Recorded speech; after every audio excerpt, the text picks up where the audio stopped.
In continuation of the previous topic, that is potentiometer,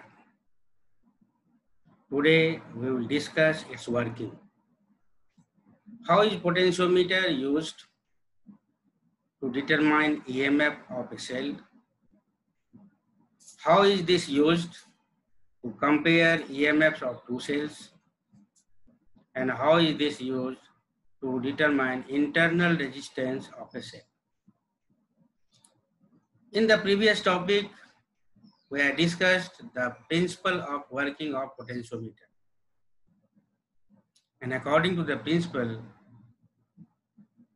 potential difference between any 2 points of a conductor is directly proportional to distance between them if constant current is passed through it and it has uniform cross-sectional area and it is made up of same material. Let us start the working of potentiometer to measure EMF of the cell. With the potentiometer end A, I have connected positive terminal of the cell whose EMF is to be determined.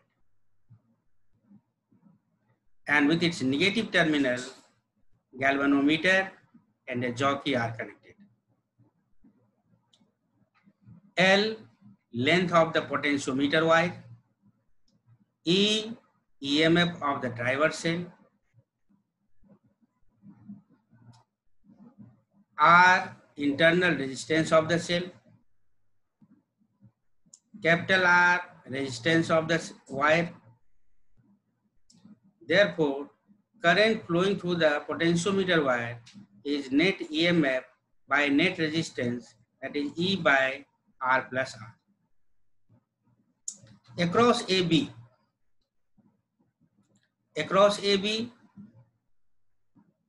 V equals to IR. So this is ER by capital R plus small r, where small r is internal resistance of the cell.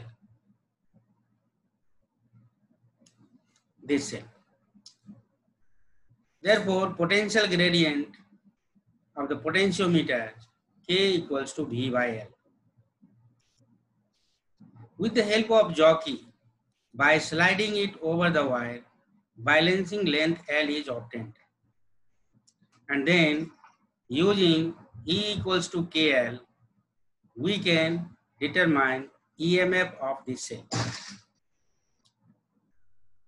The second application is to compare EMFs of two cells.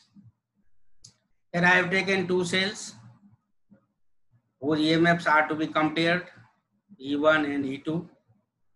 Here E0 is driver cell which supplies constant current to the potentiometer wire AB. Here two-way keys is used. By connecting K1, here K1, by this is connected first. When this is connected, only current flows through this path.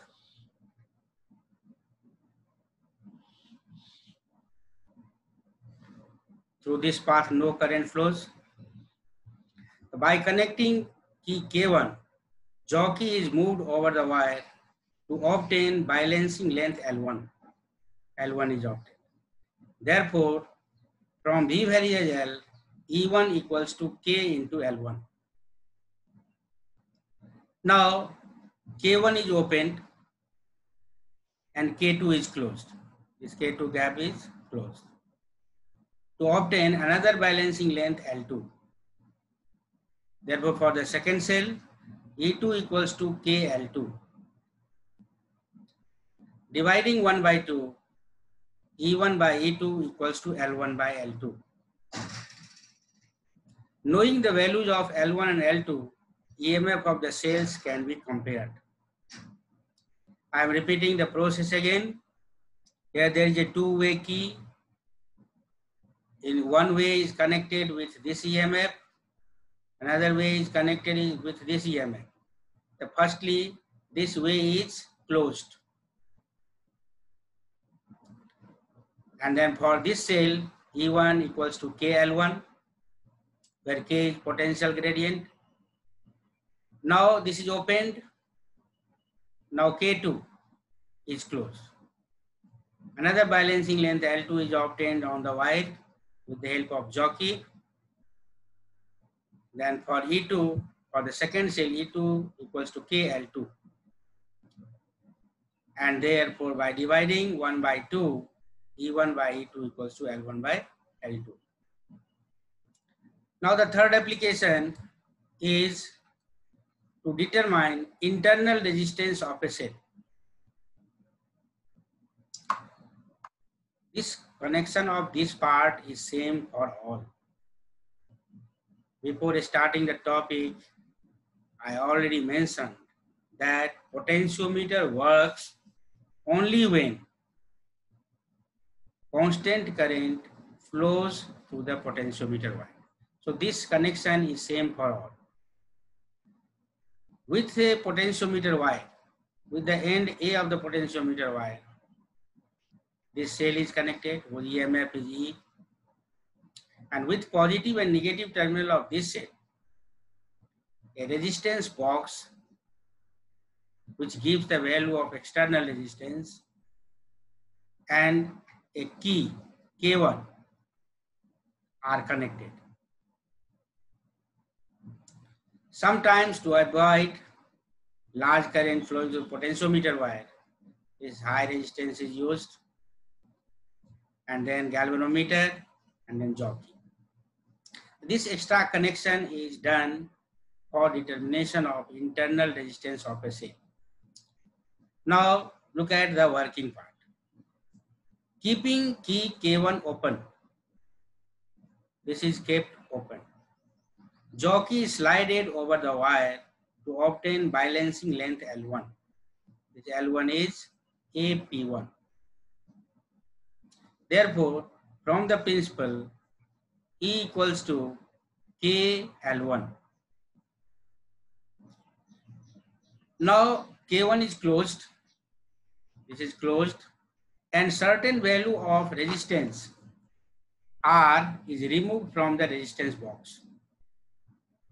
Again, jockey is slided over the wire to obtain balancing length L2. Here the circuit is closed, so it will give the value of V. So V equals to KL2.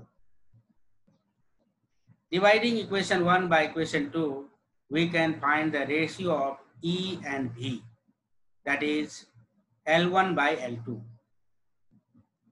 And we know the expression of internal resistance of the cell, that is R equals to E by V minus 1 into capital R.